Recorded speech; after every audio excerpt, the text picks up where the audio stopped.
indépendants pour 6 minutes.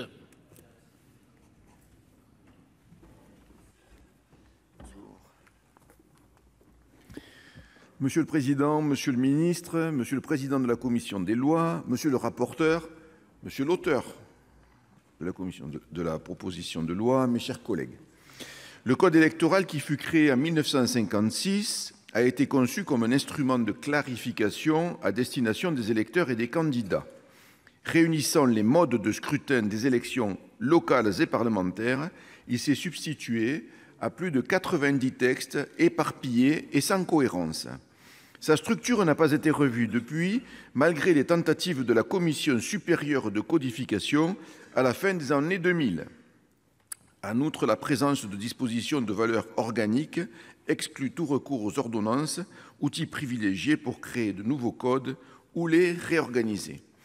Le Code électoral rassemble ainsi des articles récents en voie de sédimentation et des dispositions très anciennes comme celles qui renvoient encore aux lois fondatrices de la Troisième République.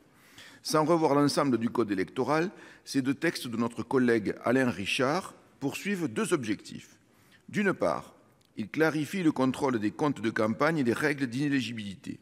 D'autre part, ils encadrent mieux la propagande électorale ainsi que les opérations de vote. Ils s'inspirent directement des observations rendues par le Conseil constitutionnel sur les élections législatives de 2017. Toutefois, ils concernent l'ensemble des élections, y compris les élections locales. Je me réjouis tout particulièrement des efforts de clarification de ces textes qui, par la suite, ont été enrichis en commission des lois par diverses mesures d'ordre technique. Concernant le contrôle des dépenses électorales, la Commission n'a pas souhaité modifier le périmètre des comptes de campagne, craignant de fragiliser les contrôles de la Commission nationale des comptes de campagne et des financements politiques. Je me félicite qu'elle ait privilégié d'autres mesures pour alléger les démarches administratives des candidats, comme l'élargissement de la dispense de recourir à un expert comptable. La Commission des lois a également veillé à assurer une certaine équité entre les candidats déclarés inéligibles sans modifier le point de départ de l'inéligibilité. Ainsi, le juge électoral serait invité à moduler la durée des inéligibilités prononcées afin que les candidats ayant commis des irrégularités comparables soient déclarés inéligibles pour les mêmes échéances électorales, ce qui a été très bien souligné par notre rapporteur tout à l'heure. S'agissant de la propagande, la Commission a admis l'interdiction d'organiser des réunions électorales la veille de l'élection, et plus seulement le jour du scrutin, notamment pour répondre aux risques de contentieux et sécuriser la campagne des candidats. Elle a également facilité la tenue de réunions électorales pour les Français établis hors de France. Je salue cette disposition car la possibilité de faire campagne jusqu'au samedi soir constitue un vrai nid à contentieux. Beaucoup de candidats ont ainsi été piégés alors qu'ils étaient de bonne foi.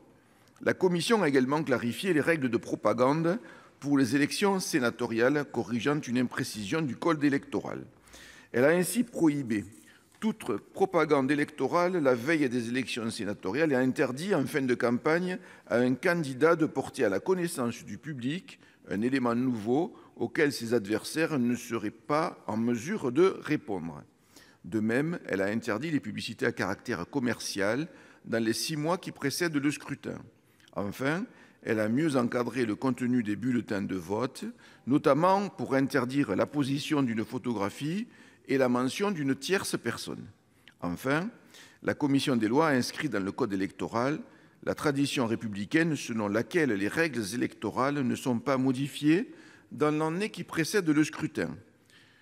Monsieur le ministre, mes chers collègues, tendant à clarifier le Code électoral, à mieux l'encadrer et à le sécuriser, ces deux textes font œuvre utile. Aussi, notre groupe le votera. Merci, chers collègues. Dans la suite de la discussion, la parole est à Madame Catherine Di Folco.